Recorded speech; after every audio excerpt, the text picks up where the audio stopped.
warahmatullahi wabarakatuh. Waalaikumsalam warahmatullahi wabarakatuh. Izinkan Bapak Ibu kami mengawali acara hari ini. Kami akan mengaturkan sebuah pantun. Boleh nanti dibalas dengan ungkapan cakep. Pantun kami. Cakep. Selendang dipakai warna abu-abu. Cakep. Model selendang yang lagi trendy. Cakep. Selamat datang Bapak Ibu di acara diseminasi budaya positif Guru Penggerak. Kepada yang terhormat Bapak Kepala SMK Negeri 1 Pasuruan, Bapak Dr. Terades Ahmad Sigit Suyani SSTMT, dan yang kami hormati Bapak Ibu calon guru penggerak di SMK Negeri 1 Pasuruan, pendorong gerak maju pendidikan, dan tak lupa pula hadirin sekalian yang dirahmati Allah. Sungguh merupakan anugerah Allah Subhanahu wa Ta'ala yang patut kita syukuri bersama, yang pada hari ini Kamis 17 November 2022 kita dapat hadir dalam acara diseminasi penerapan budaya positif dari calon guru penggerak di ruang lab studio multimedia SMK Negeri 1 Pasuruan. Izinkan saya sebagai pembawa acara akan membacakan susunan acara pada hari ini. Acara yang pertama yakni pembukaan, dilanjutkan acara yang kedua menyanyikan lagu Indonesia Raya, acara yang ketiga sambutan, acara yang keempat doa, dan dilanjutkan dengan penutup. Acara selanjutnya yakni menyanyikan lagu Indonesia Raya. Hadirin dimohon berdiri.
Acara selanjutnya yakni sambutan yang akan disampaikan oleh Kepala SMK Negeri 1 Pasuruan kepada Bapak Dr. Terades Ahmad Sigit Suyani. Waktu dan tempat kami disilahkan. Terima kasih. Bismillahirrahmanirrahim. Assalamualaikum warahmatullahi wabarakatuh. Alhamdulillah wasyukurillah. La haula wala quwwata illa billah. Asyhadu an la ilaha illallah wa asyhadu anna Muhammadan abduhu wa rasuluhu. Amma ba'd.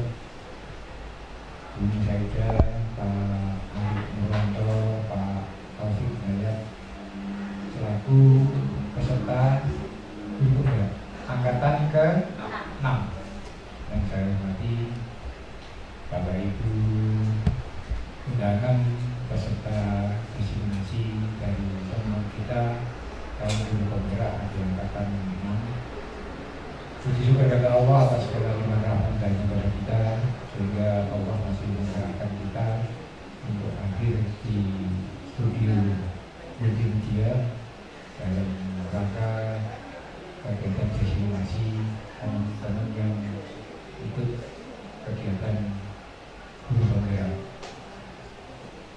juga salawat serta salam semoga senantiasa tercurahkan kepada junjungan kita Nabi besar Muhammad SAW dan kita semua yang menambahkan sahabat beliau nanti beliau lahir. Bapak Ibu guru dan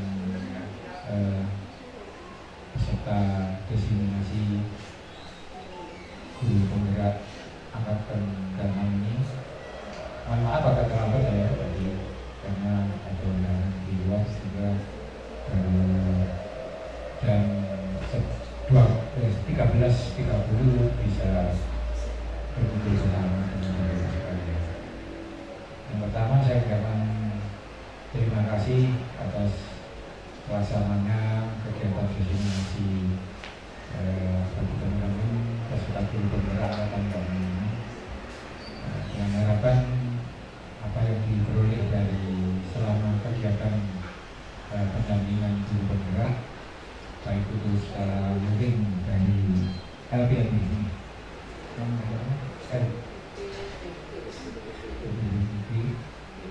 baik besar dan pendampingan dari teman-teman yang sudah jadi guru penggerak untuk angkatan mungkin angkatan 1, 2, 3 sampai 5 yang ada di Kota Pasuruan yang kemarin setelah mendampingi Bapak Ibu calon guru penggerak ini di dalam pelatihan dan lain-lainnya. Bertanya bukan mengjoni Bapak Ibu sekalian yang mau ikut kegiatan ini memang banyak menyita waktu walaupun pakai daring tapi tugasnya banyak. Saya pertama ikut itu waktu pembukaan dari Sabtu kalau setengah 8 sampai setengah 4. Kalau tidak dicari ya. Saya dicari kan masuknya ke roomnya itu saya ikut roomnya Bu Musaidah. Ternyata di roomnya Pak Taufik ngomong Pak Arif dicari saya juga. Nah, posisi saya waktu itu di luar kota dan alhamdulillah 2 bulan yang lalu kalau tidak salah sudah berjalan bulan ketiga kalau tidak salah bulan keempat Tamat Bani Ilmu. Masalah nanti jadi apa itu Allah yang akan mengatur karena banyak informasi nanti kalau mau ke jenjang kepala sekolah harus melalui guru penggerak itu masalah itu nanti aja itu tambahan. Kalau ingin rambutnya cepat putih seperti Pak Kusni itu kemarin di Poyoi rambut sama kok putih Pak sekarang. Iya jadi WBM 6 bulan nanti 2 tahun 3 tahun putih semua Pak Kusni. Keinginannya seperti itu. Bapak Ibu sekalian yang sangat saya hormati, tadi sekilas dari materinya Pak Ari tentang disiplin positif, ada disiplin negatif. Disiplin negatif. Ilmu kan ada 2, ilmu hitam sama ilmu putih, tergantung penggunaannya. Artinya ilmu maling itu tidak hanya maling saja yang belajar, tapi penegak hukum, polisi juga belajar ilmunya maling. Karena nanti akan bisa mendeteksi pencurian. Demikian juga saya yakin disiplin semuanya positif. Disiplin itu mudah diomongkan tapi sulit dilaksanakan. Saya itu bukan orang yang disiplin, tapi ingin jadi orang yang berdisiplin. Cerita setiap pagi itu habis saya sebelum sholat subuh saya sudah berpakaian seperti ini, siap untuk berangkat. Subuhnya jam 4.25 ya setelah subuh itu langsung berangkat. Jam 3 kurang 20 ya berangkat. Sampai sini jam 5 masih petang. Ya hanya kebiasaan. Tapi Pak Ari biar ada kebiasaan dan jadi contoh. Memang berat menjadi contoh itu di depan. Disoroti. mungkin kalau kita pakai negeri, mohon maaf, itu yang paling atas itu mungkin seperti dari Departemen Agama misalnya, atau guru agama. Nomor 2 adalah guru. Nomor 3 mungkin pegawai-pegawai negeri biasa. Karena disoroti kita. Nanti melakukan kesalahannya hampir sama dengan dilakukan oleh pegawai lainnya, tapi konotasinya sudah beda. Ngopi pagi-pagi pakai seragam korpri, guru dengan pegawai kecamatan beda kan. Isu-isu ngopi, tapi kalau gurunya ditambahi, ya apa muridnya nanti kan gitu jadinya. Jadi agak beratnya di kita di pendidik seperti itu. Bapak Ibu sekalian yang dihormati, angkatan pertama di SMK Negeri 1 Klajen adalah angkatan ini, Bapak Ibu sekalian, yaitu Bu Musaidah, Bu Pak Ari dan Pak Taufik untuk angkatan pertama khusus di SMK Negeri 1 Pasuruan. Angkatan ke-7 kalau tidak salah Bu Mega Clara. Kamu enak Pak. Kata larang ini kali ya. Mudah-mudahan nanti mengikuti teman-teman yang lainnya. Saya khawatir teman-teman itu membayangkan guru penggerak nantinya jadi kepala sekolah dan tidak mau jadi guru penggerak. Itu kan pilihan.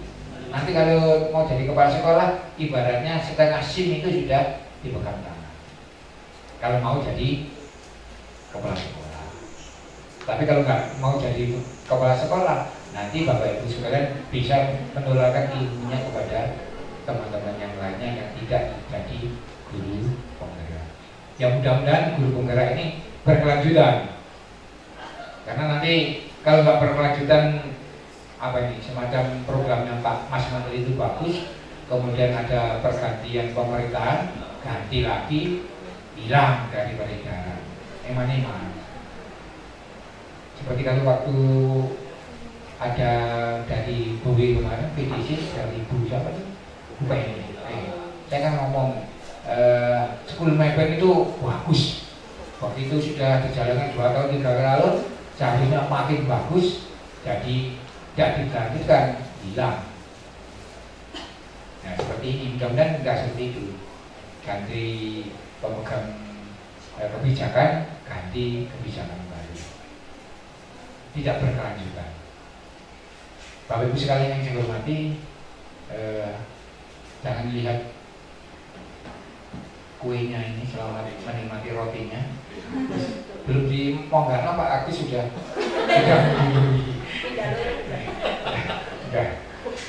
Bapak Ibu sekalian. Saya senang dengan adanya teman-teman yang ikut guru penggerak ini, karena nanti membawa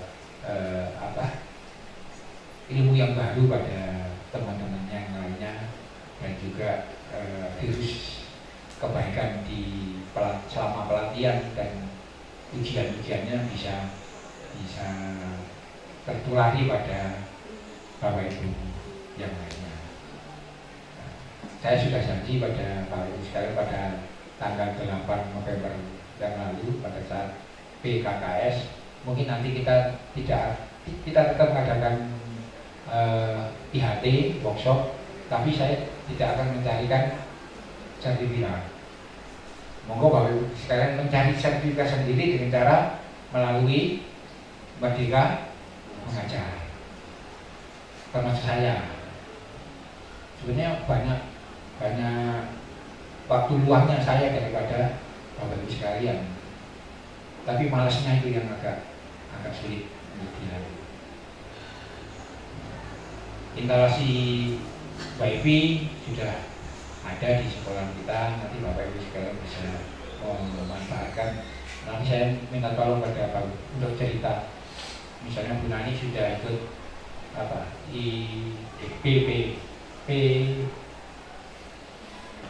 program Merdeka PMM, mungkin yang sudah pernah buka kemudian sampai mengeluarkan sertifikat, ini bisa diceritakan waktunya berapa hari. supaya nanti teman-temannya bisa niru. Kalau yang PGRI itu ya ambil aja sebagai sodako kita ke teman-teman PGRI. Itu salah satu usul saya kemarin tahun 2020 itu kan kita suruh beli Pak Tok ada beli kalender kan gitu ya 2021 50 tapi ikut boxol. Nah, itu sebenarnya saya yang menunjukkan zaman sekian zaman seperti ini kok masih jualan kalender. Ya di kamuflase dengan kegiatan kita munculkan angka 50 karena sudah pinter sekarang jadi 100. Wah, pinter. Gak apa-apa, yang penting sertifikat. Kalau ibu sekalian yang saya hormati, tapi sertifikatnya tahun depan nggak bisa digunakan dulu SKP. Nggak bisa, karena expired. Terakhir Januari. Kalau ngepak bisa asalkan pada pengusulannya itu sebelum sertifikat itu keluar. Kalau ngepaknya kemarin itu bisa, asalkan tidak masuk di dalam jangka waktu penilaian. Kalau jangka waktu penilaiannya sampai Desember 2022 nggak bisa masuk, itu dianggap expired walaupun belum dimasukkan, kecuali Pak Ragil yang E2. Ijazah itu tidak mengenal expired. Pak Ragil sama yang E2 apa? Ibu Musaidah itu bisa. Ya untungnya Pak Ragil kemarin masuk S3, ketemu dengan murid kita RPL. Jadinya kita tak malu-malui. Wah, anaknya kan juga bangga. Dia S3 dengan gurunya SMK Negeri 1 juga sama S3. Anak RPL masuk teknologi pendidikan. Agaknya lintang ado. Iya. Itu kalau di IKIP itu fakultasnya Bu Cilmi. FIP, Fakultas Ilmu Pendidikan. Nah, masalah seperti Bu Cilmi itu ya rentang itu masuk dari guru multimedia itu rentang.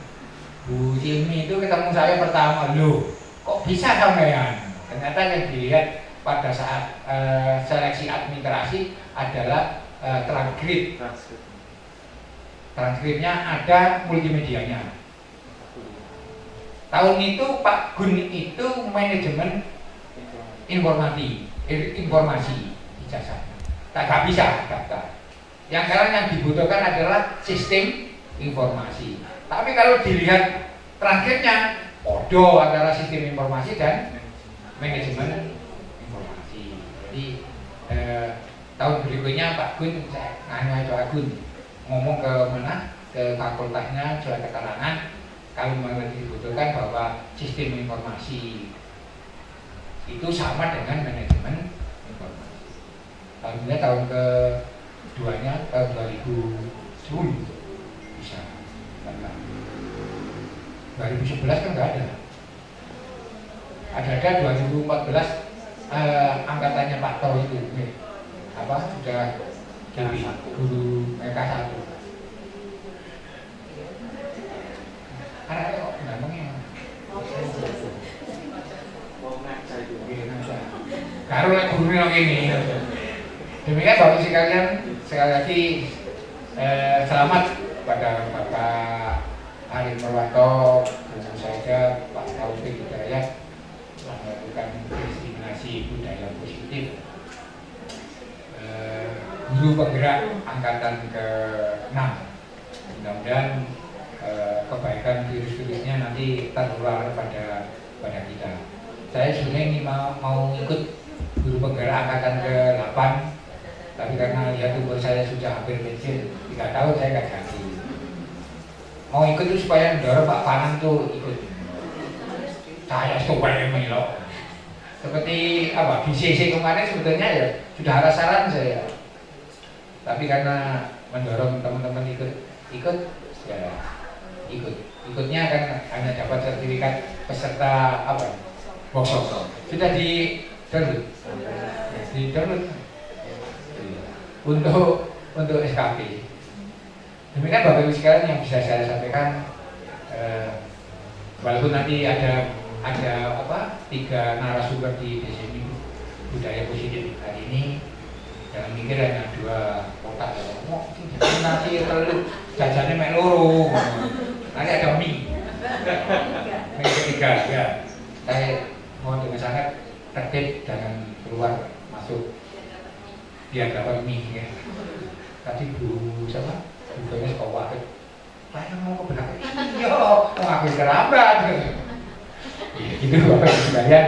Sekali lagi terima kasih atas kehadirannya Pak Ibu sekalian sebagai peserta destinasi budaya positif ini, dan Pak Taufik, Bu Musaida dan Pak Ari. Oh yang S2 itu yang tidak expired. Yang terakhir Pak Ali sama Pak Edi itu nggak kenal expired. Kalau sekarang sudah terlanjur dinaikkan ke mana? Ke PAK, tahun depan mau ngepak dimasukkan masih bisa. Tapi kalau dibat ada expirednya. Demikian Bapak Ibu yang saya sampaikan. Mudah-mudahan Allah selalu memimpin kita, memberikan kelancaran dan kesehatan pada kita pada saya terima kasih dan mohon maaf apabila tahu itu hidayah. Assalamualaikum warahmatullahi wabarakatuh. Terima kasih disampaikan. Untuk mendapatkan keberkahan dan mengharap manfaat, selanjutnya akan dilanjutkan pembacaan doa yang akan dipimpin oleh Bapak Zainul Fanan. Kepada Bapak Zainul Fanan, waktu dan tempat kami persilakan. Kopi ya, kopi sing anyar.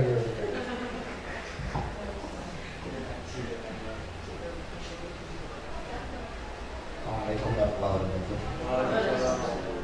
Marilah kita berdoa semoga apa yang disampaikan oleh ketiga narasumber bisa bermanfaat dan memompa kita bersama untuk mengikuti jejak beliau. Dan ini alhamdulillah insyaallah khalifah.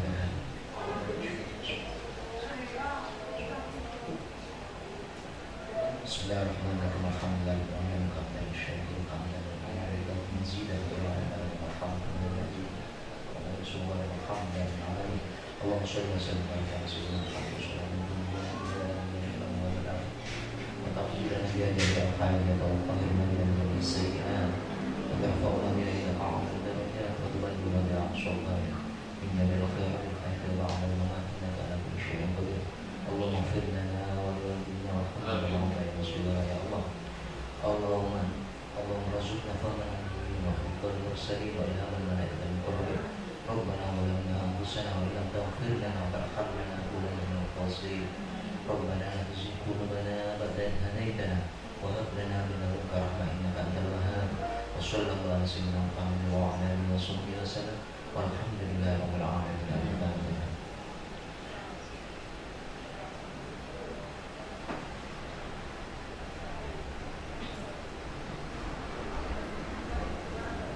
Amin ya rabbal alamin. Bapak Ibu hadirin yang berbahagia, demikian tadi serangkaian acara pembukaan diseminasi penerapan budaya positif dari para calon guru penggerak yang pada hari ini telah kita laksanakan bersama dan berjalan dengan lancar. Kami mohon hari ini tidak beranjak karena acara akan dilanjutkan dengan acara inti, yakni diseminasi. Sebelum acara ini kita tutup, sekali lagi kami mengucapkan terima kasih kepada seluruh hadirin yang berkenan mengikuti acara ini. Dan semoga acara diseminasi hari ini memberikan manfaat bagi kita semua dan juga mendorong motivasi dan inovasi kita sebagai guru sehingga bisa mencerdaskan generasi penerus bangsa. Rasanya enak masakan opor? Dibawa mama pergi ke kantor. Guru penggerak adalah pelopor. Bergerak bersama jadi inisiator.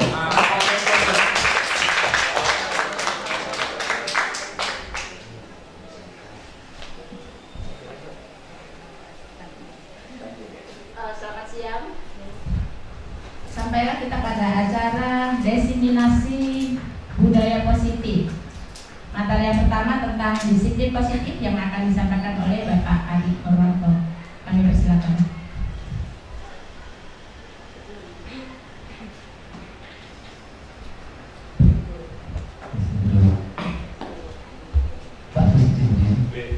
Oke, Assalamualaikum warahmatullahi wabarakatuh. Alhamdulillahirabbil alamin wassalatu wassalamu ala asyrofil anbiya'i wal mursalin wa ala alihi wasahbihi ajmain. Yang saya hormati Bapak Sigit selaku Kepala SMKN Indonesia Pasuruan, yang saya hormati Bapak Agus selaku Wakaguru, yang saya hormati pula Bapak Ibu guru pengajar di SMKN 1 Pasuruan. Oke, langsung saja hari ini saya akan menyampaikan tentang budaya positif. Di sini adalah hal yang mungkin sangat penting bagi kita semuanya, bahwa kami bertiga di sini, saya, Bu Musaidah, kemudian Pak Taufik, ini CGP, calon guru penggerak. Jadi masih calon guru penggerak angkatan ke-6, di mana di sini sebenarnya banyak hal yang harus kami lakukan di sekolah ini, terutama yaitu mulai dari nanti kolaborasi dengan kepala sekolah, dengan pihak-pihak guru juga. Sebentar.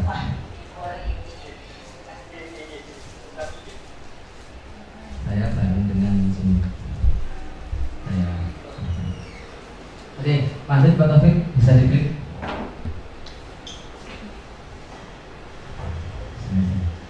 Oke, lanjut lagi. Ya, banyak mungkin Bapak Ibu guru di sini peminatnya masih sedikit karena saat ini masih ada 3 saja, 4 guru penggerak. Padahal di sini pemerintah program guru penggerak ini adalah program unggulan pemerintah. Kenapa? Karena inilah sebuah paradigma pembelajaran yang terbaru. Sebenarnya ini adalah paradigma lama yang dulu bahwa Indonesia pendidikannya itu luar biasa. Pendidikan kita di saat itu setelah zaman kemerdekaan dari Ki Hajar Dewantoro itu memberikan sebuah, ibaratnya sebuah landasan pendidikan yang luar biasa. Ya. Di sini kita nampak bahwa Ki Hajar Dewantoro mungkin dari sebelum merdeka sampai kemudian merdeka, dan ini juga dipakai dalam landasan pendidikan kita. Ya, bagaimana pendidikan itu menuntun, bagaimana sikap guru, ya, bahwa dalam pendidikan itu yang paling utama adalah perubahan perilaku, bukan hanya sekedar nilai dari 7 dapat 8, bukan itu ternyata, tapi ada perubahan perilaku dari sikap yang mungkin pertama kurang baik menjadi sikap yang baik, dari sikap yang baik kemudian menjadi yang lebih baik. Itulah sebenarnya makna sebuah pendidikan. Di sini intisari dari pembelajaran Ki Hajar Dewantoro itu ada 4: pendidikan dan pengajaran, kemudian dasar pendidikan yang menuntun, kodrat alam dan kodrat zaman, dan budi pekerti. Dimana kenapa kalau ini penting, ya, dan kenapa program guru penggerak menjadi sebuah program unggulan? Karena diharapkan ini bisa menjadi pionir di setiap sekolah untuk bisa menggerakkan. Jadi intinya adalah bisa kita menggerakkan semua pendidikan kita ke arah nanti merdeka belajar.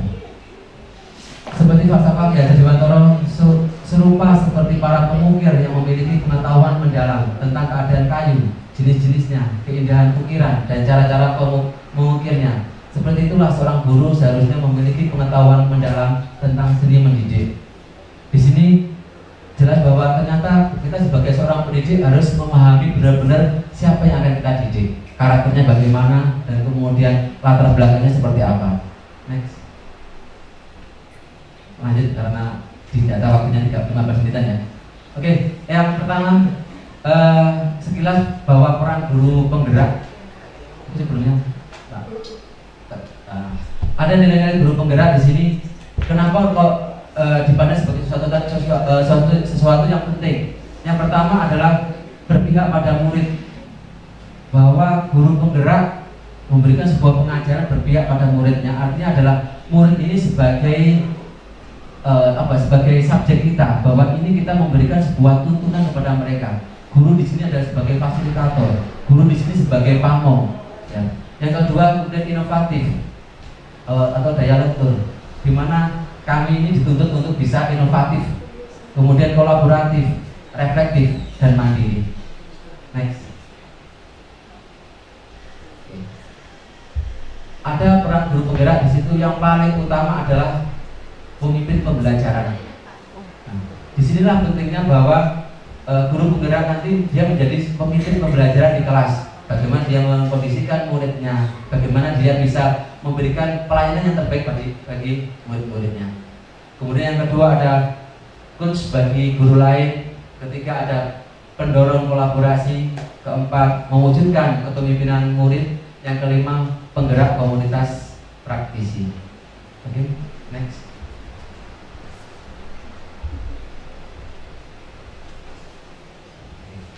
Sebelum ke budaya positif, perlu juga kita akan memperhatikan kultur dari Pasuruan.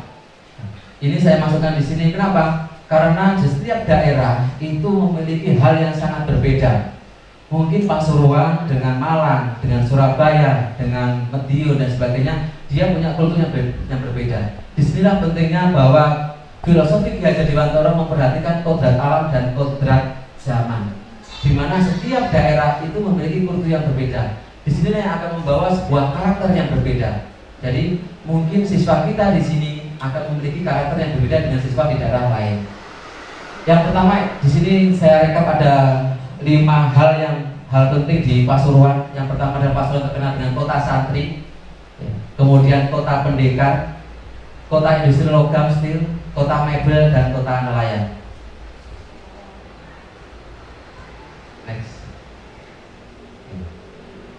Kota santri ya, ini yang selalu digaung-gaungkan di sini dan paling tidak di sini memiliki ciri yang berbeda. Kota santri di sini hampir mirip karakternya dengan daerah Jombang dan daerah Ponorogo.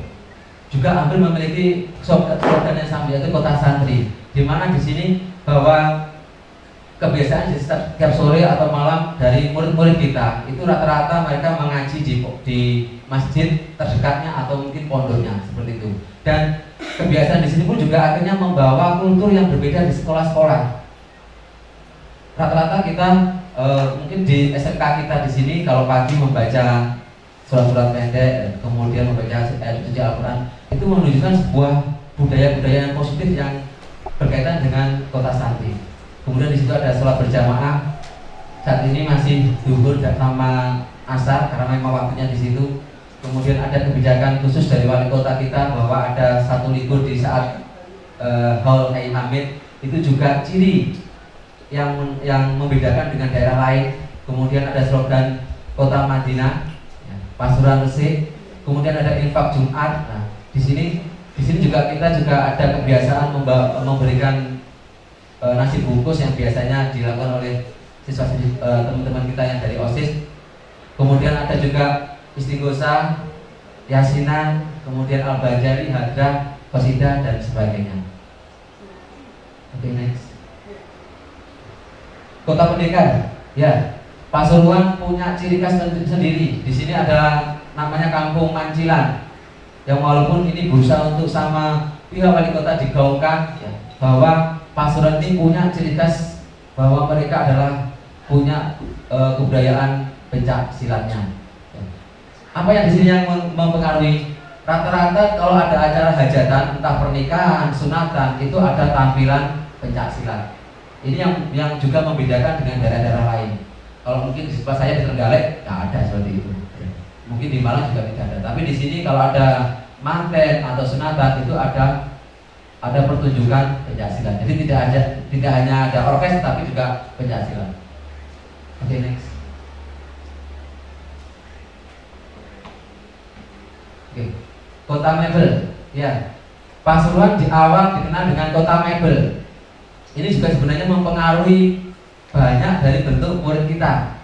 Awal dulu dari sejarah banyak murid-murid yang tidak mau melanjutkan sekolah tetapi dia lebih cenderung ingin bekerja. Nah, jadi industri mebel kita dari zaman penjajahan itu luar biasa dan sangat terkenal. Ini nanti bergabung dengan pelabuhan kita yang terkenal, ya, walaupun sekarang saat ini sedang mengalami pasang surut yang luar biasa. Dan sangat aneh sekali bahwa di Pasuruan SMK-nya tidak ada jurusan yang berkaitan dengan perkayuan. Ini juga sebenarnya sebuah hal yang kemudian mengalami kemunduran, bahwa dulu permebelan ini menjadi sesuatu yang menjadi ikonnya Pasuruan saat ini pun sudah mulai tenggelam. Ya karena apa? Karena pendidikan kita tidak mengarah untuk melestarikan permebelan, sehingga lama-kelamaan dan lambat laun tergeser oleh kota atau kabupaten yang lainnya. Next. Oke. Kota nelayan. Kalau kita lihat sejarah dan mungkin juga masih membekas sampai saat ini, bahwa Pasuruan ini merupakan pelabuhan terbesar di zaman Majapahit. Bahkan kapal besar pun sampai masuk ke Sungai Gembong hingga sampai ke Kebun Agung. Kebun Agung itu merupakan pasar yang puncak perdagangan sampai nanti di wilayah pelabuhan. Di situ sangat ramai sekali, hampir semua perdagangan larinya ke sana. Barang-barang murah dulu terkenalnya di Pasuruan. Ya. Bahkan kita bisa merasakan ketika mencari barang-barang BM atau black market atau apa, itu larinya ke Pasuruan. Saya sempat tahun 2002 ketika masih kuliah itu mencari barang, itu lari ke Pasuruan. Padahal saya kuliahnya di Surabaya, nyari black market, tapi ternyata sampai sini pun juga nggak dapat apa-apa. Hanya karena terkenalnya ada barang murah di Pasuruan, nyari ternyata tidak dapat. Ya sama seperti itu.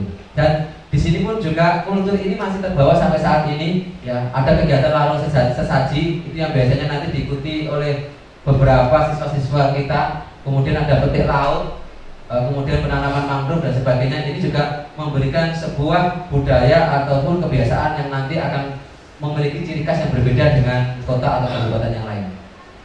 Oke, next. Terakhir kota industri logam. Ya. Pasuruan sangat terkenal dengan industri logamnya. Ya. Dulu tadi, sekarang sudah mulai tenggelam. Ya. Jadi dari industri tersebut mulai lambat laun sekarang sudah mulai turun. Ya, dampaknya pun tetap masih kalau kita lihat di daerah Kampung Mayang atau kampung-kampung yang lain di daerah mungkin banyak kita kenal sebagai daerah lor-loran itu sangat rapat penduduknya karena memang di situ dulu adalah daerah industri, sehingga sampai saat ini membawa juga kebiasaan atau mungkin budaya yang berbeda ketika masuk di setiap sekolah. Rata-rata setiap sekolah ketika masuk misalkan SMP atau SMK ini selalu memberikan sebuah perlakuan yang khusus dengan murid-murid yang berasal dari daerah lor-loran seperti itu. Next. Oke. Ada sebuah yang perlu kita pikirkan ketika mendengar kata disiplin. Apa yang terbayang di benak panjenengan semuanya ketika ada kata disiplin? Bapak, saya isi sebentar aja. Oke. Apa yang terlintas di benak panjenengan ketika mendengar kata disiplin? Kebanyakan orang akan menghubungkan kata disiplin dengan tata tertib, teratur, dan kepatuhan pada peraturan. Padahal kata disiplin juga sering dihubungkan dengan hukuman. Padahal itu sungguh berbeda, karena belajar tentang disiplin positif tidak harus dengan memberikan hukuman. Justru itu adalah salah satu alternatif terakhir dan bila perlu tidak digunakan sama sekali. Oke, next. Ada choice theory atau misteori tentang makna kontrol atau makna disiplin. Di sini kita cenderung bahwa di sini saya tulis ilusi guru mengontrol murid. Ya, seolah-olah kita sepertinya bisa mengontrol murid, padahal mungkin tidak. Kemudian seolah-olah bahwa semua penguatan positif efektif dan bermanfaat. Ini adalah sebuah ilusi. Mungkin juga kita bisa bayangkan, apakah betul bahwa penguatan positif bisa bermanfaat? Kemudian ilusi bahwa kritik dan membuat orang merasa bersalah dapat menguatkan karakter. Ini biasanya pelajarannya guru BK ya. Apakah betul bahwa dengan kita memberikan kritik itu bisa menguatkan karakter? Semua adalah sebuah ilusi. Kemudian ilusi bahwa orang dewasa memiliki hak untuk memaksa. Ya. Kenapa saya bilang ilusi? Karena sebuah kedisiplinan bukan ditentukan dari hal itu semuanya. Oke, next. Kita kutip dari yang disampaikan Ki Hajar Dewantoro, di mana ada kemerdekaan, disitulah harus ada disiplin yang kuat. Di mana ada kemerdekaan, disitulah harus ada disiplin yang kuat. Sungguh pun disiplin itu bersifat self-disiplin, yang artinya bahwa disiplin itu berasal dari diri kita sendiri.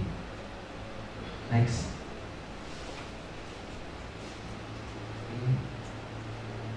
Ada 5 posisi kontrol, insya Allah nanti akan dilanjutkan oleh Bapak Taufik karena ini masuk ke materi berikutnya ya. Mungkin saya hanya menjelaskan sedikit bahwa kita sebagai pendidik punya 5 fungsi kontrol. Yang pertama, rata-rata kita selalu bersikap sebagai seorang penghukum.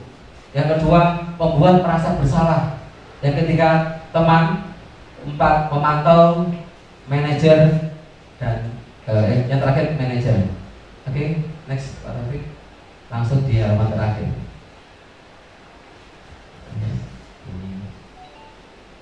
Oke, cukup itu. Oke, yang terakhir, dan kita sebagai pendidik memberikan teladan yang baik, memberikan contoh yang baik tentang kedisiplinan, kerajinan, semangat belajar, dan budi pekerti. Yang artinya bahwa kita adalah sebagai pendidik, bagaimana cara kita memberikan karakter, kita tunjukkan karakter kita yang baik. Karena dengan memberikan hal yang terbaik bagi murid kita, insya Allah murid juga akan meniru hal yang baik bagi dirinya sendiri-sendiri. Oke, terima kasih. Kurang lebihnya mohon maaf. Wassalamualaikum warahmatullahi wabarakatuh.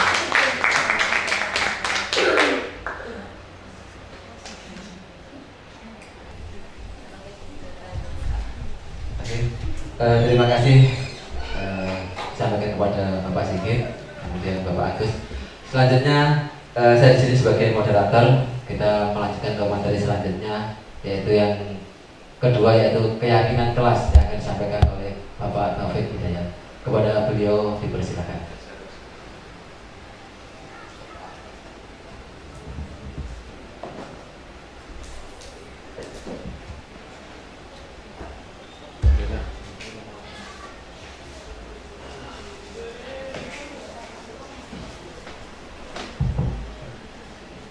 Terima kasih. Assalamualaikum warahmatullahi wabarakatuh. Yang berhormat Bapak Kepala Sekolah SMP Pasuruan, Bapak IRS Ahmad Sigit Suyani, SSTMT, Bapak Agus selaku Wakakurikulum, dan Bapak Ibu Guru peserta diseminasi budaya positif Pasuruan yang saya hormati. Pertama-tama malah kita panjatkan rasa puji syukur kita kepada Allah Subhanahu wa Ta'ala karena pada siang hari ini kita diberikan kesehatan sehingga mengikuti acara pada siang hari ini.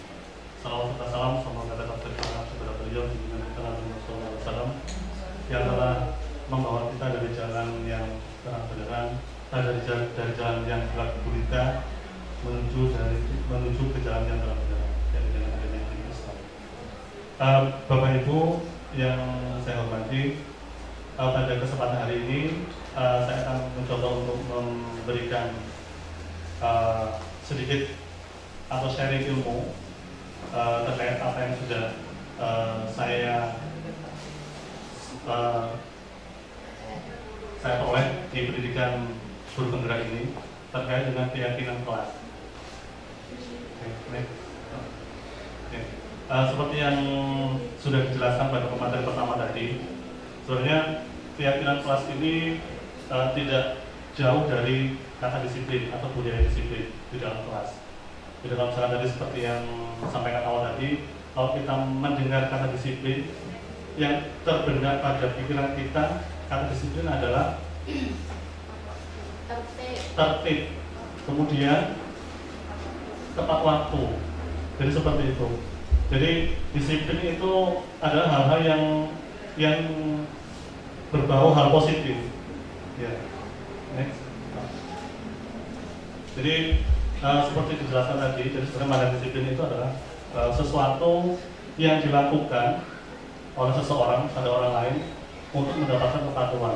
Contoh misalkan kita berikan suatu aturan harus datang tepat waktu, maka aturan itu kita berikan pada orang lain untuk mematuhi kita supaya siswa atau murid kita datang tepat waktu.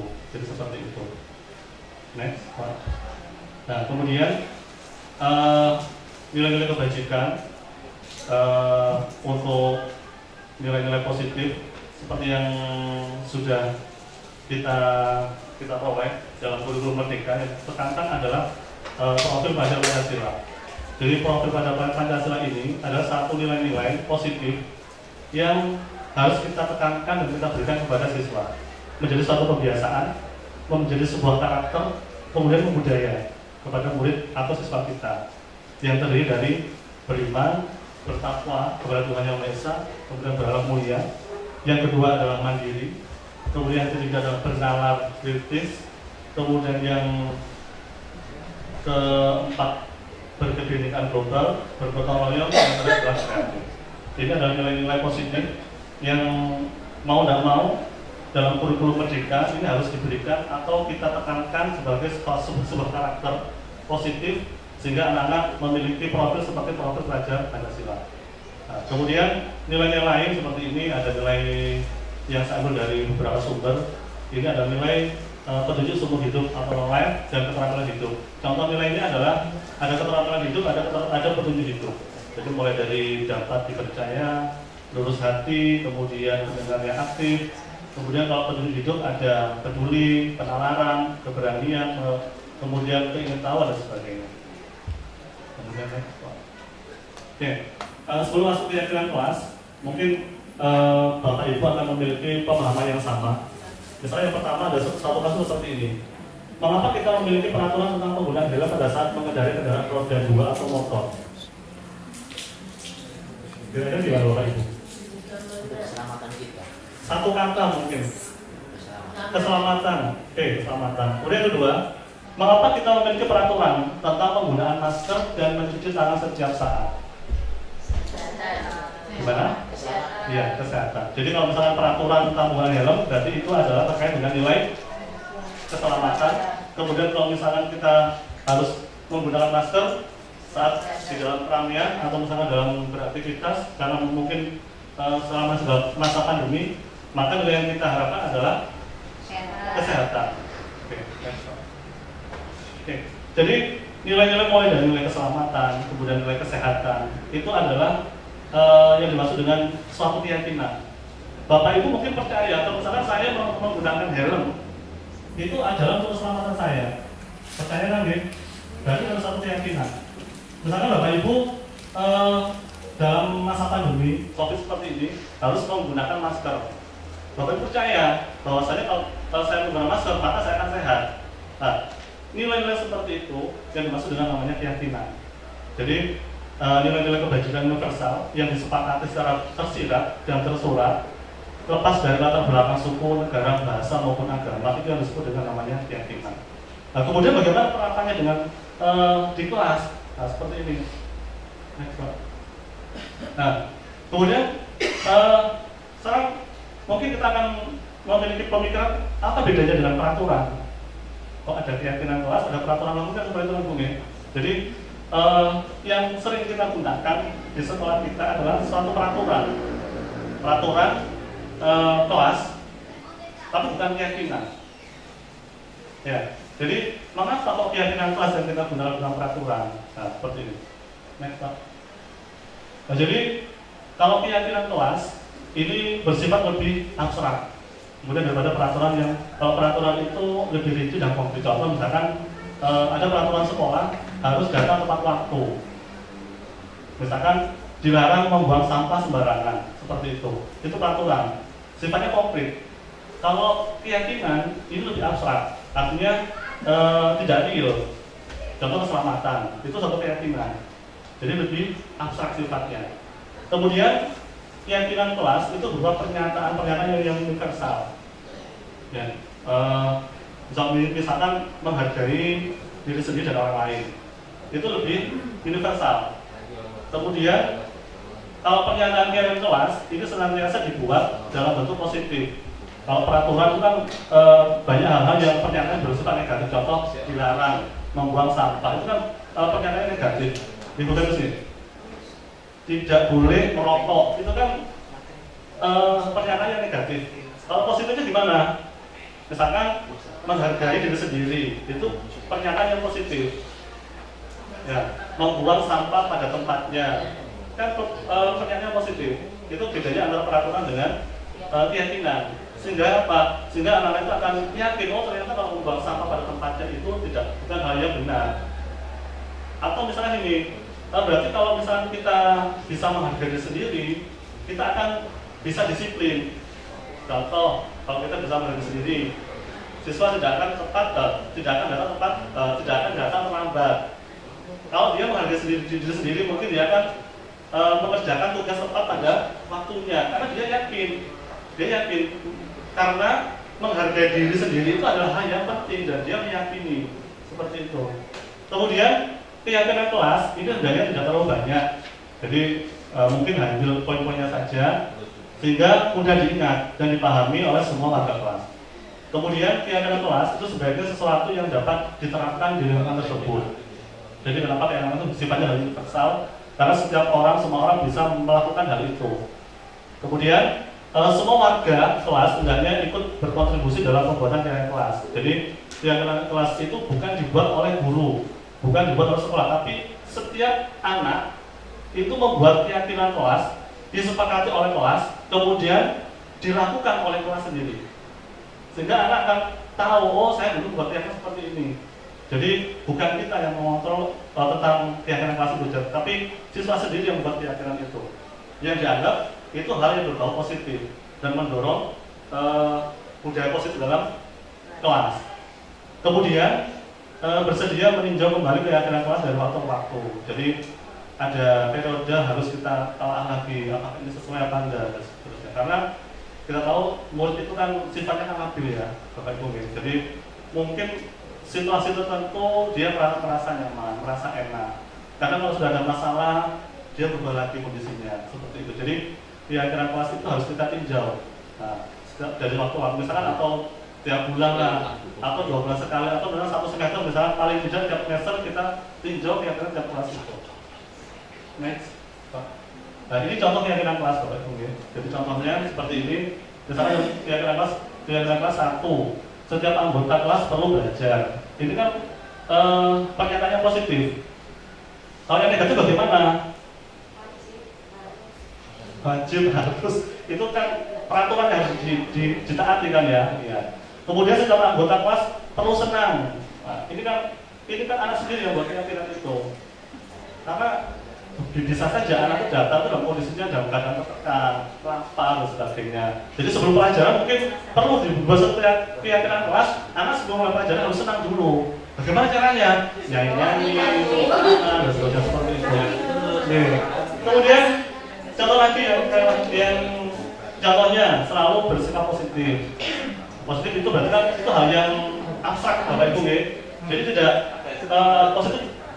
Bersikap positif itu adalah sesuatu yang abstrak, artinya universal dalam banyak hal. Jadi bertindak positif dalam banyak hal. Misalkan kita harus menghargai teman, tidak boleh misalkan ada barang teman itu tidak boleh langsung diambil. Misalkan menemukan sesuatu pun jangan langsung diambil. Misalkan diambil pun ya harus diberikan kepada yang punya seterusnya. Itu sikap positif yang bersifat universal. Kemudian kalau keyakinan yang lain bisa seperti ini, bisa menjadi sebuah pernyataan. Misalkan kamu meyakini bahwa sangat penting untuk menghormati semua orang dan barang milik orang lain. Ini bisa dijadikan satu keyakinan kelas. Nah, kalau misalkan keyakinan kelas ini bisa diterapkan dalam kelas, ya insya Allah anak akan tahu, oh ingat, oh ternyata kalau misalkan saya ngambil barang orang lain, ini bertentangan dengan keyakinan kelas kita seperti itu. Misalkan kalau saya membuli teman saya, berarti hal yang saya lakukan itu tidak sesuai dengan keyakinan kelas kita. Karena keyakinan kelas kita adalah harus menghargai orang lain, gitu kan ya.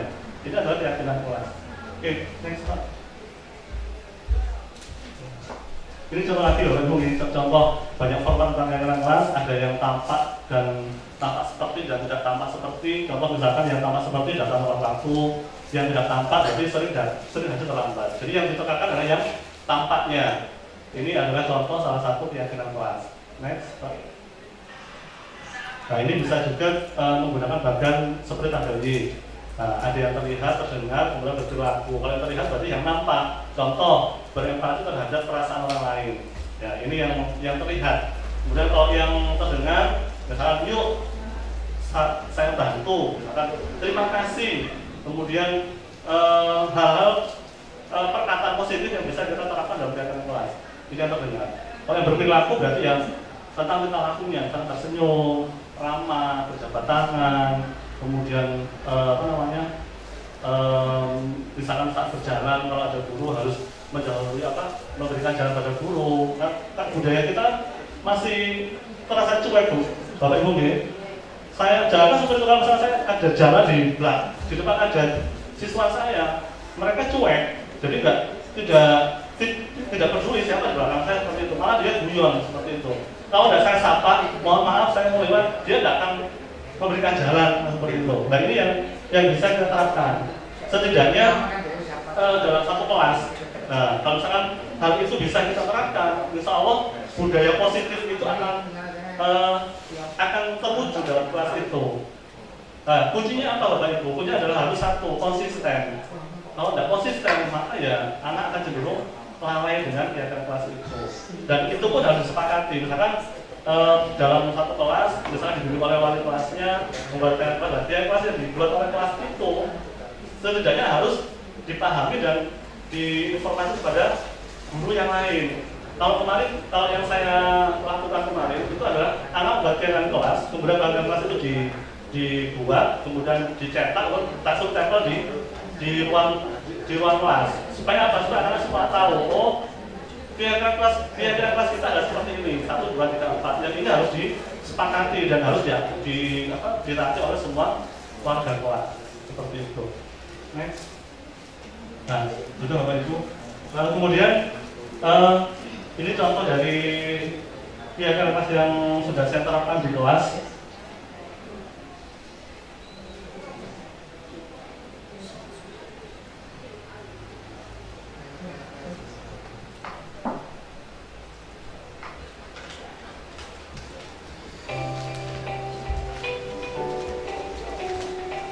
Bapak Ibu, ini contoh penerapan saya di kelas. Kebetulan saya ngajar di kelas 10 teknik 3. Sedikit contoh, ini kemarin saya hanya menggambarkan nilai-nilai positif dalam kehidupan sehari-hari. Kemudian kita buat kesepakatan kelas dengan kelas anak-anak. Berarti saya membentuk kelompok kecil, di mana kelompok kecil itu akan mendiskusikan dengan teman-temannya kira-kira kelas apa yang sekiranya kita akan bentuk dan kita buat dalam kelas itu. Jadi nanti kelas itu akan ditempel di depan papan tulis hasil kelompoknya, kemudian disepakati. Kemarin karena saya hanya bentuk 5 kelompok, maka saya mengambil 5 keyakinan kelas yang sekarang tidak diterapkan dalam kelas itu. Ini hanya gambaran kecil dari apa yang sudah saya lakukan terhadap apa yang saya dapat di pendidikan guru penggerak ini terkait dengan keyakinan kelas.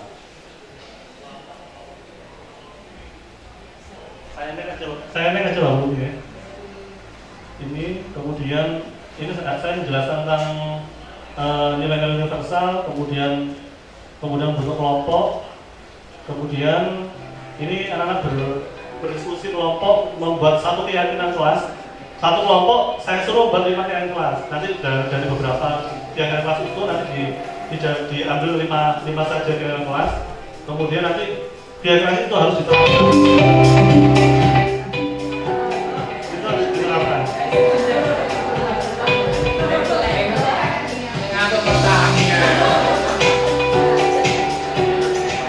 Ya, ini presentasi dari hasil tiap kelompoknya.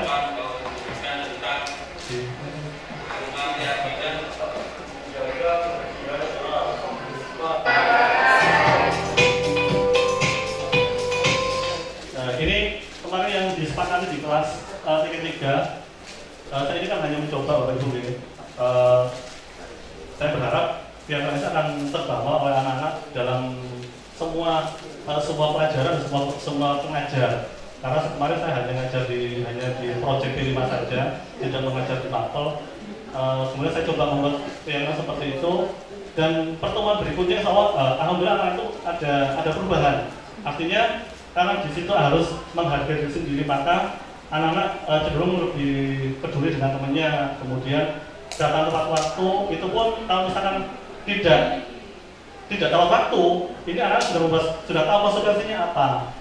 Jadi harapannya dengan kegiatan ini budaya positif, nilai positif kita akan tertanam pada siswa, kemudian menjadi suatu kebiasaan sehingga menjadi sebuah karakter yang baik di siswa nantinya. Seperti itu. Jadi, terima kasih Bapak Ibu. Ini yang bisa saya sampaikan. Kurang lebihnya saya mohon maaf karena waktunya sudah terbatas. Nanti akan dilanjutkan oleh pematerian ketiga. Saya akhiri, kurang lebihnya saya mohon maaf. Assalamualaikum warahmatullahi wabarakatuh. Oke, disampaikan terima kasih kepada Bapak Taufik yang telah menyampaikan materinya dengan sangat lugas dan gamblang.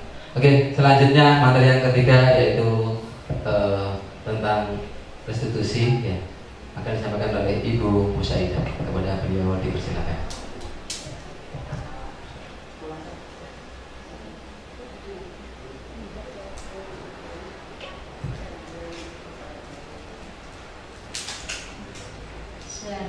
Assalamualaikum warahmatullahi wabarakatuh.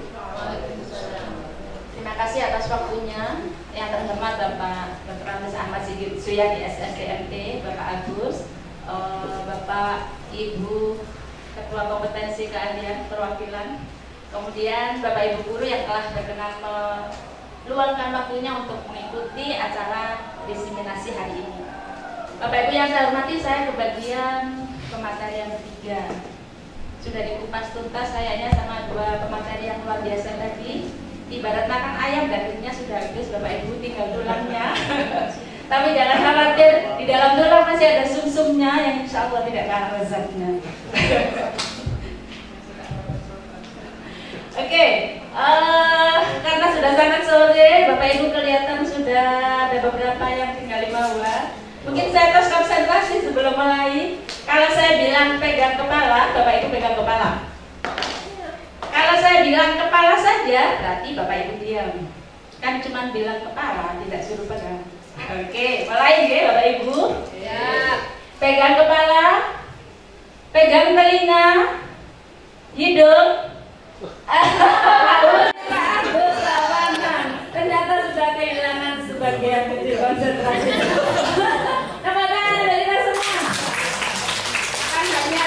Kenapa dipegang? Kan hanya bilang hidung, kenapa dipegang ya? Bapak Ibu yang saya hormati, hari ini saya akan bawakan satu materi dengan judul segitiga restitusi. Mungkin sebagian dari Bapak Ibu sudah pernah dengar. Saya termasuk yang belum dengar ketika mendapat materi ini.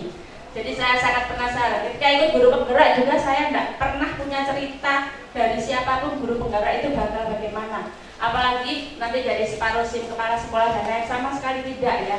Karena judulnya guru penggerak, saya yakin ini bagus untuk guru yang ingin selalu bergerak maju. Saya karena merasa belum maju, maka saya ikut program ini agar saya bisa maju bersama guru-guru Indonesia yang lain. Segitiga restitusi. Next battle. Nah, sebelumnya mungkin kita sudah pernah dengar ya, ada istilah hukuman, ada istilah konsekuensi, ada istilah restitusi. Nah, ternyata itu ada dalam satu barisan sebetulnya. Hanya saja ada ciri khas yang membedakan di antara ketiganya.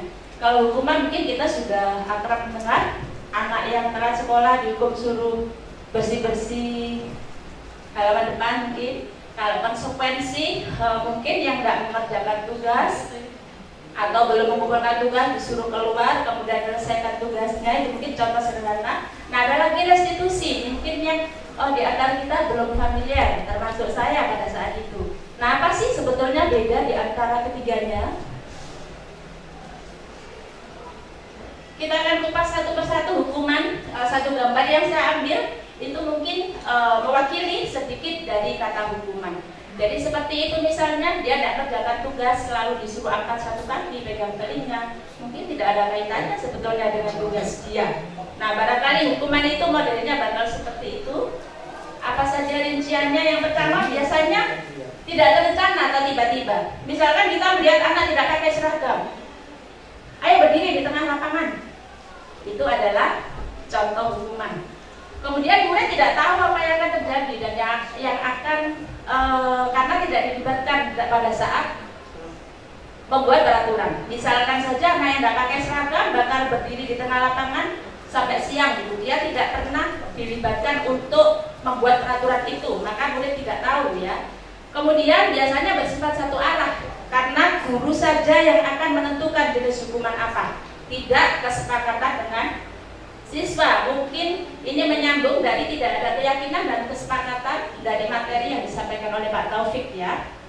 Kemudian hukuman yang diberikan bisa berupa fisik, mungkin langsung ditampar atau mungkin langsung dikepak gitu ya, atau bisa berupa kata-kata yang kata-kata itu menyakiti hatinya, misalkan GOBLOK gitu ya, atau sejenisnya ya. Kata-kata seperti itu barangkali tidak sakit secara fisik, tetapi secara nurani barangkali ada yang kita sayat di dasar hatinya sana gitu ya.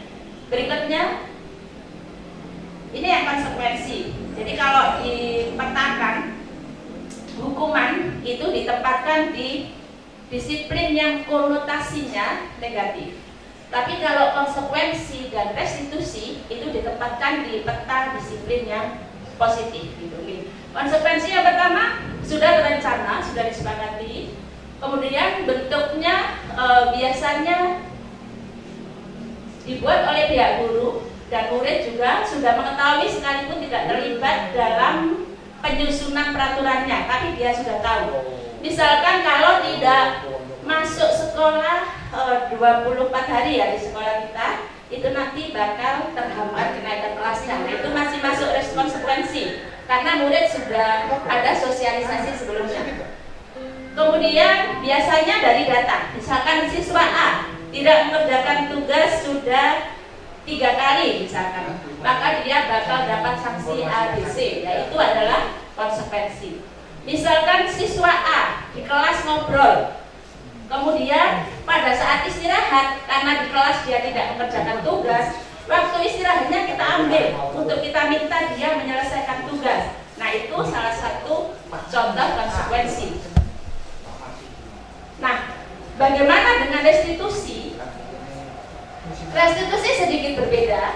Jadi restitusi ini proses menciptakan kondisi bagi murid untuk memperbaiki kesalahan mereka sehingga mereka bisa kembali pada kelompok mereka dengan karakter yang lebih kuat. Saya ambil ini dari pendapatnya Gosen di tahun 2004. Kemudian Charlson dalam di tahun 1996 menyatakan bahwa restitusi itu proses kolaboratif yang mengajarkan murid untuk mencari solusi masalah mereka.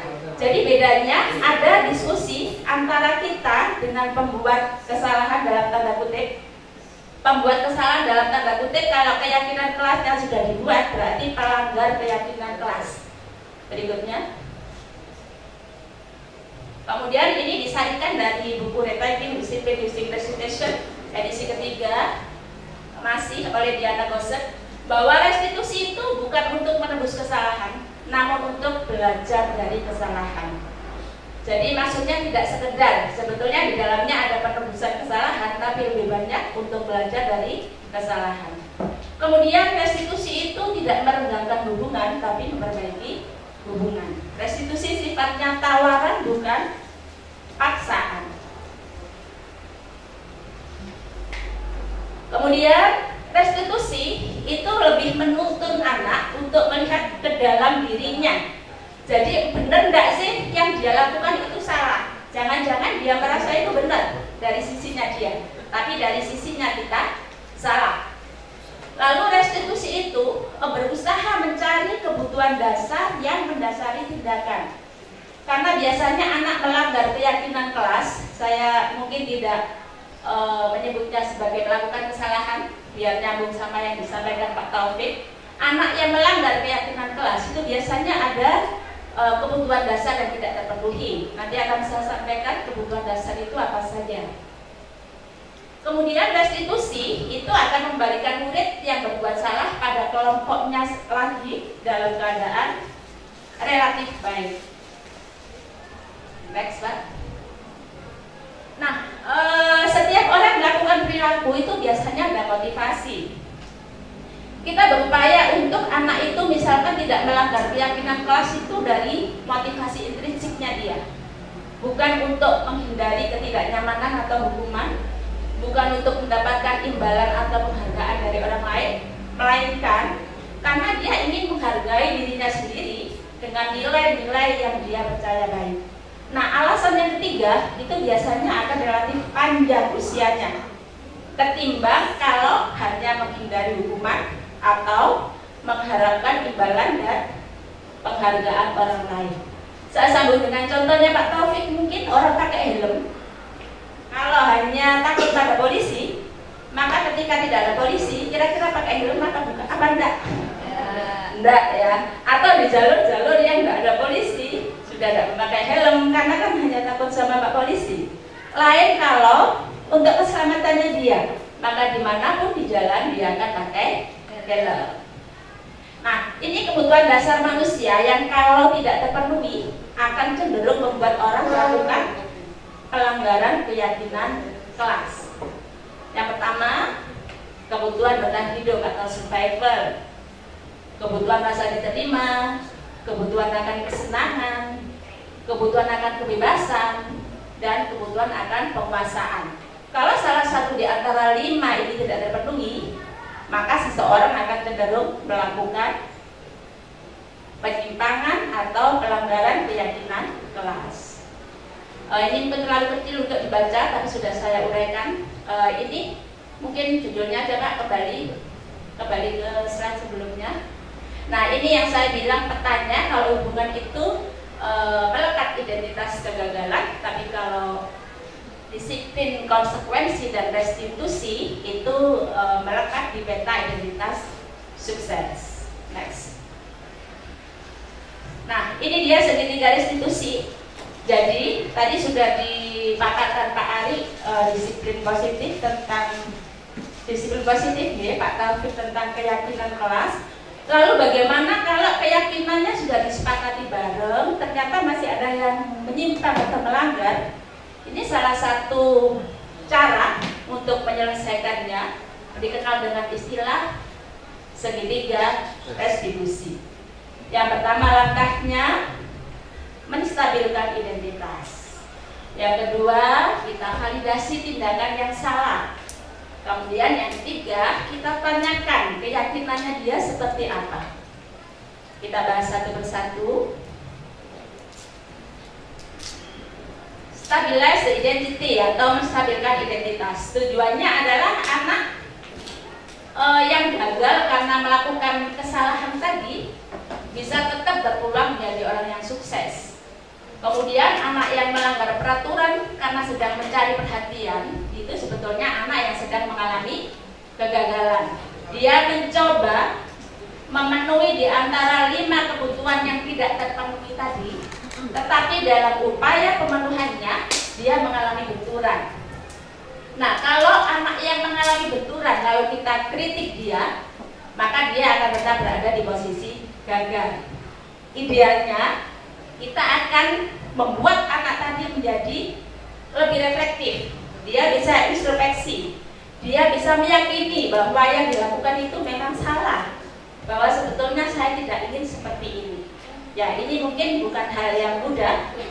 Apalagi kalau sudah getem gitu ya, lihat anaknya, ya Allah, ini anak esok kurang ajarnya gitu ya. Nah, di saat seperti itulah mungkin kita harus cooling down. Kita tahu bahwa ini amanat orang tua diberikan ke kita karena mereka yakin kita orang-orang yang paham pendidikan, kita orang-orang yang tahu bagaimana menuntut siswa. Next, Pak. Nah, ini contoh kalimat yang bisa kita pakai pada saat kita berada di step 1, menstabilkan identitas. Jadi kita buat anak itu tidak merasa dia satu-satunya orang yang paling bersalah, dia satu-satunya orang yang paling kurang ajar gitu. Bahwa pernah ada juga yang pernah melakukan kesalahan serupa anak, tapi mereka bisa bangkit lalu sukses gitu ya. Contohnya misalkan berbuat salah ya tidak apa-apa, namun bla gitu ya. Bapak Ibu mungkin bisa merangkai kata yang sedemikian rupa sehingga anak tidak makin down. Kemudian tidak ada manusia yang sempurna, atau orang yang baik itu bukan orang yang tidak pernah melakukan kesalahan, tapi mereka yang pernah juga berbuat salah lalu menyadarinya dan tidak mengulanginya. Itu mungkin beberapa contoh atau feedback. Kemudian step yang kedua, validasi tindakan yang salah. Nah, di tahap ini kita berusaha mengorek dari siswa yang melakukan kesalahan, apa sih sebetulnya alasan dibalik tindakan yang dia lakukan. Kemudian kita berusaha mencari tahu sebetulnya bagian kebutuhan dasar mana sih yang belum terpenuhi dari si anak, sehingga memungkinkan untuk kita bantu. Lalu yang ketiga, tadi sudah disinggung sedikit, ada teori kontrol ya Pak Ari, bahwa setiap tindakan manusia baik atau buruk itu sebetulnya punya tujuan. Nah, tujuannya itu mungkin yang perlu kita geser. Kalau menurut nilai-nilai kebajikan umum, tujuan itu tidak pas. Next. Ini beberapa contoh kalimat yang bisa kita pakai. Misalkan ada anak tawuran, sudah menghantam kiri kanan. Nah, padahal kamu sebetulnya bisa loh membuat dia lebih parah dari pukulan yang pertama. Kenapa tidak kamu lakukan? Mungkin dengan begitu anak akan ngomong, nanti saya takut di penjara Bu, nanti saya takut dilaporkan ke polisi Bu. Mungkin seperti itu. Kemudian di tahap ini tadi kita berusaha untuk membuat anak menyadari dengan sendirinya. Meskipun sebetulnya kita bisa langsung tunjukkan, bisa juga kamu itu bla bla bla bla gitu ya. Tapi dengan kalimat-kalimat seperti ini kita memberikan ruang kepada anak untuk bisa merefleksi, kemudian memvalidasi sendiri bahwa tindakannya itu kurang tepat. Next, step ketiga dari sertifikat restitusi adalah menanyakan keyakinan, seek the belief. Jadi ini memang baiknya disampaikan di terakhir, karena sebelumnya sudah ada keyakinan kelas yang kita buat. Nah, teori kontrol itu membuat orang melakukan tindakan dari motivasi intrinsiknya.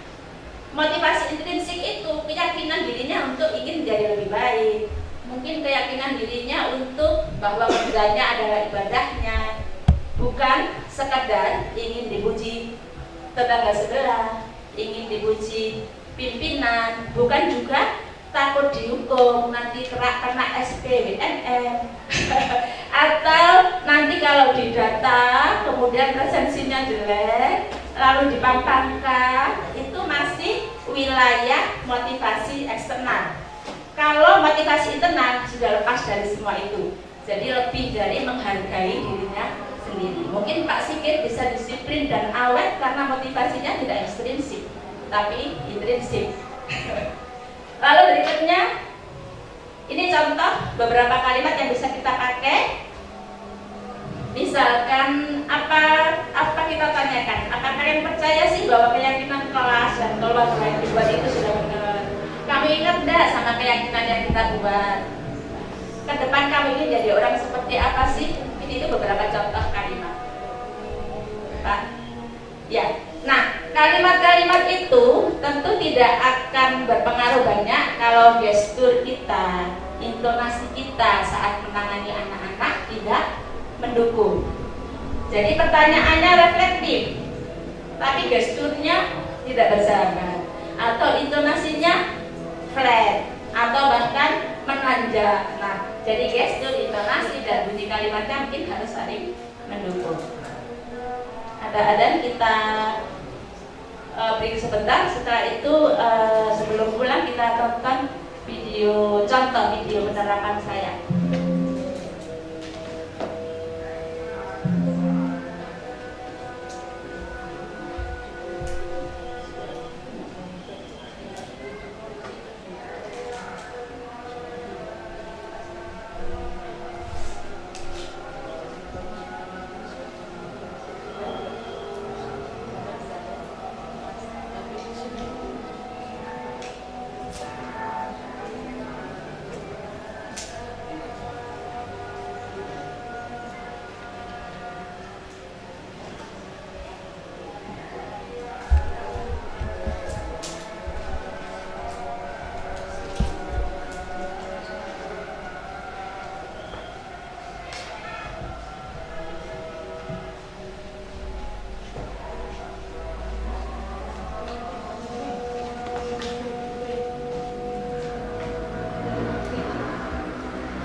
Bapak Ibu, terima kasih Mas Sigit, ini suka dengan beliau. Salah satu upaya untuk membuat peserta bahagia. Kan di setiap kelas harus bahagia dulu, katanya Pak Taufik ya. Oke Ibu-ibu, sebetulnya ada banyak, Bapak Ibu, sebetulnya ada banyak sekali contoh video yang lebih bagus dari ini. Tapi sengaja saya buat khusus biar Bapak Ibu mungkin lebih mengenal karena kenal dengan artis-artisnya. Ini yang syuting anak multimedia. Mas Munir ya, dan kawan-kawan.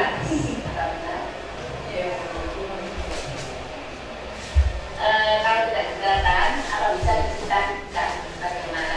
Pak tahu, kurang model. Sisi dari dia dulu sebagai saya. Jadi gini Bu, waktu itu waktu pergantian jam, dia yuk belum masuk ke dalam kelas. Saya itu merangkul pundaknya. Di sana kelas? Iya. Di sebelah mana? Di tempat ibu saya. Bukannya istilahnya bikin radio ya? Radio pindah ke depan gitu. Terus dia yang mendatangi diri berarti awalnya dia mendatangi tugas sama saya. Terus saya udah terus lalu awalnya tangan kaki itu diperiksa, lalu rambut saya lalu dia melihatkan ibu sampai dari masuk dan melihat semua itu. Terus setelah ini kira-kira kalian akan melanjutkan pacaran atau kalau kita kalian beberapa lama sih pacarannya? Kita kalian saling mencintai. Seusia kalian ini memang biasanya sudah mulai tumbuh perasaan ketertarikan dengan lawan jenis. Itu normal ya. Tapi mungkin kalian masih ingat bagaimana butir-butir kesepakatan yang berlaku di sekolah kita terkait pacaran ini? Ya, Bu, seharusnya kita tidak pacaran di sekolah. Gimana? Bagaimana? Saya juga misalnya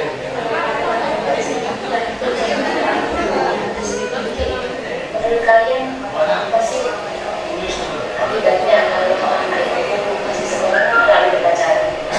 Itu ya, waktu belajar itu bergabung gitu ya. Jadi bagaimana rencana kalian setelah ini? Saya putus sama Didi dan saya akan bersama ya, saya kalau kalian yakin bisa mengendalikan perasaan ketertarikan kalian, kan kalian setiap hari satu kelas. Kami yakin kami akan berteman seperti biasa.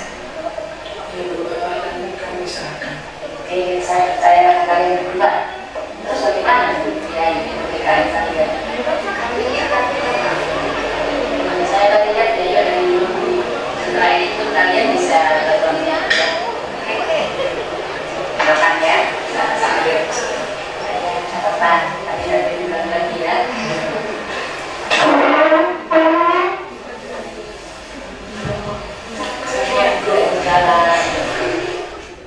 Saya merasa senang dengan metode penyelesaian masalah festivitas ini. Dengan metode ini, kami tidak merasa disalahkan, tidak merasa dihukum, dan saya juga merasa salah dengan kesalahan saya sendiri. Dan kami berjanji tidak akan melakukan hal yang sama dan mengesampingkan hal-hal yang mengganggu konsentrasi belajar kami.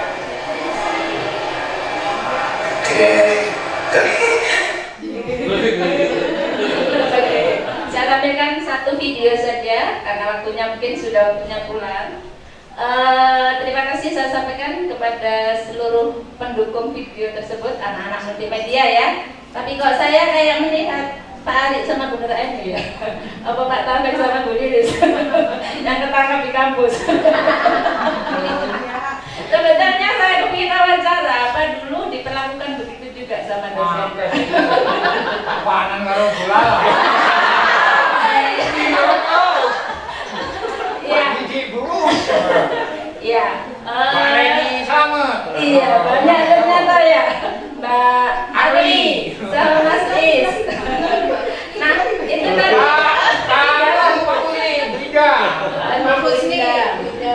Saya tidak kenangan ya.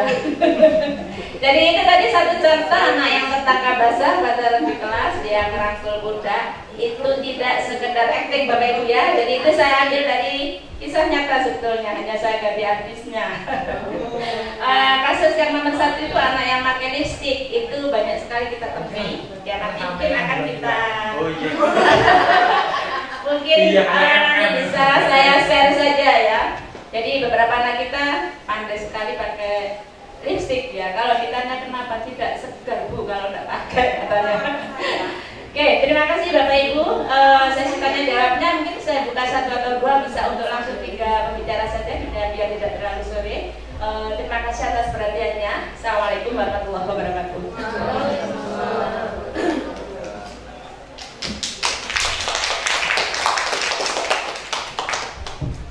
Terima kasih Bu Ida.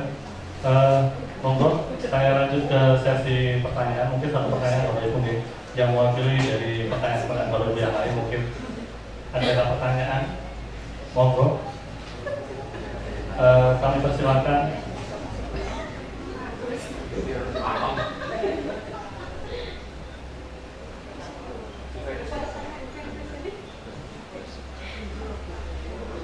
Oh Bu ini monggo. Ditujukan ke siapa? Ke Pak Ari. Semuanya. Nanti di rumah aja Bu. Silakan Bu Baik. Saya tertarik dengan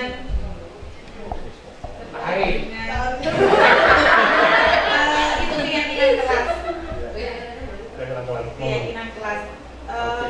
Mungkin bisa dijelaskan langkah-langkahnya bagaimana supaya kita bisa ngajak anak-anak untuk membuat keyakinan kelas itu. Soalnya kan kadang sekarang dilakukan seminggu 2 minggu kemudian hilang. Iya.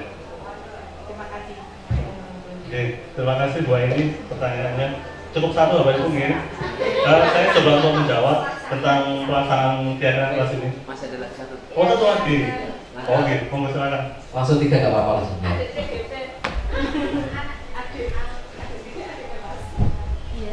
Terima kasih, karena saya juga masih belum sampai sana, jadi saya juga penasaran. Menarik sekali apa yang disampaikan oleh Pak Taufik tadi mengenai keyakinan kelas. Sebenarnya berhubungan juga dengan yang disampaikan oleh Bu Ida. Kalau saya tangkap dari pemaparan Pak Taufik tadi, ini seperti berbanding terbalik dengan peraturan kelas ya. Karena kalau peraturan tadi ada kata negatifnya juga ya, dilarang seperti ini. Sedangkan kalau keyakinan kelas itu lebih ke arah yang positif. Nah, di sini pertanyaan saya, apakah jika sudah ada keyakinan kelas ini, apakah peraturan kelas itu sudah tidak perlu? Kemudian apakah bisa jika keyakinan kelas ini menjadi sebuah keyakinan sekolah?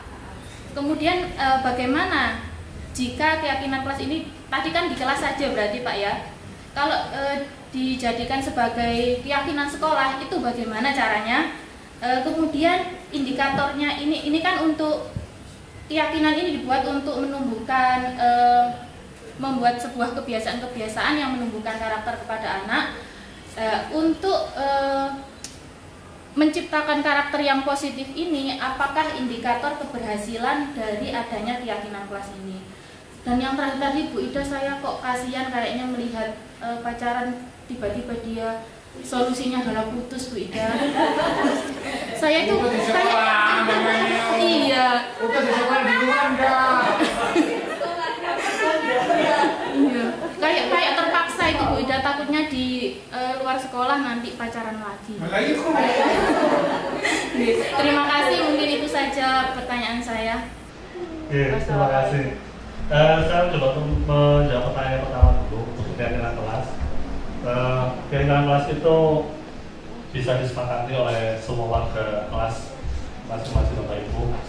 Jadi karena biasanya anak-anak itu kan belum tahu tentang nilai-nilai nilai-nilai kebajikan universal. Contoh tentang terkait dengan seperti misalkan profil pelajar Pancasila itu hampir semua siswa itu belum memahami apa sih karakter yang terbentuk yang sesuai dengan profil pelajar Pancasila itu. Kemudian nilai-nilai positif seperti yang tadi tentang kebutuhan, keterampilan hidup dan sebagainya. Jadi pertama kemarin saya mencoba untuk memberi pemahaman seperti itu, nilai-nilai kebajikan. Kemudian setelah itu membuat satu diskusi kelompok dengan satu kelas itu memberikan tugas untuk membuat satu nilai. Atau misalkan dalam satu kelompok ada empat nilai keyakinan yang mereka anggap diyakini dan bisa disepakati dalam satu kelompok itu. Kemudian setelah itu didiskusikan dalam satu kelompok besar, kemudian disepakati diambil 5 keyakinan kelas atau 5 nilai keyakinan positif. Kemudian setelah itu dan nilai-nilai itu akan diterapkan di dalam kelas itu. Jadi seperti contoh kemarin saya suruh untuk mencetak keyakinan kelas itu kemudian ditempel di kelas masing-masing. Kemudian saya kemarin di Tekin 3 di kelas 10 Tekin 3. Entah kemarin sudah ditempel apa belum. Jadi saya kemarin saya coba kemarin itu hampir sudah 3 minggu yang lalu, Bu. Jadi sudah berjalan 3 minggu. Kemudian yang jelas ini, artinya keyakinan kelas itu bisa diterapkan asalkan itu tadi harus konsistensi untuk memantau. Sering-sering kita memantau. Kemudian karena kalau tidak ada konsistensi dalam penerapannya, ya hilang. Ya percuma kita buat satu keyakinan kelas seperti itu. Artinya setiap minggu mungkin saat kita masuk kita ingatkan lagi tentang keyakinan kelas yang sudah dibuat di dalam kelas itu. Jadi seperti itu. Monggo yang lain. Oke, Pak. Saya tambahkan sedikit ya. Sebenarnya keyakinan kelas ini adalah istilah yang dipakai di kurikulum Merdeka. Kalau mungkin yang dulunya adalah tata tertib kelas atau yang kita biasanya peraturan kelas. Nah, kenapa kamu menggunakan istilah keyakinan? Ini keyakinan ini adalah sesuatu yang lebih dalam.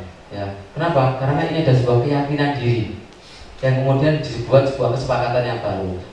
Kenapa kok tidak menggunakan peraturan keras? Nah, kecenderungan kita ketika menggunakan peraturan maka di situ seperti identik dengan sebuah hukuman, ada konsekuensi di situ. Jadi hukuman, konsekuensi berusaha kita hindarkan dengan sebuah istilah yang namanya keyakinan kelas. Kemudian selanjutnya keyakinan kelas di sini ya bisa nanti ketika kita membuat ke dalam lebih besar lagi yaitu keyakinan sekolah. Jadi istilah dari peraturan sekolah atau tata tertib sekolah bisa juga diganti dengan keyakinan sekolah, dengan harapan bahwa hal-hal yang berkaitan dengan hal kata-kata negatif tadi mungkin nanti dari guru bahasa Indonesia bisa merubahnya menjadi sebuah kalimat yang positif sehingga rasa dan bisa diterima oleh murid ataupun yang membacanya adalah punya nuansa yang positif seperti itu. Jadi keyakinan ini memang digaungkan di kurikulum saat ini Merdeka bahwa kita mencoba membuat sebuah keyakinan kelas atau keyakinan sekolah, bukan sebuah peraturan sekolah seperti ini. Terus lagi untuk restitusi tadi, bahwa ingat bahwa restitusi adalah sebuah pilihan, jadi bukan sesuatu yang memaksa.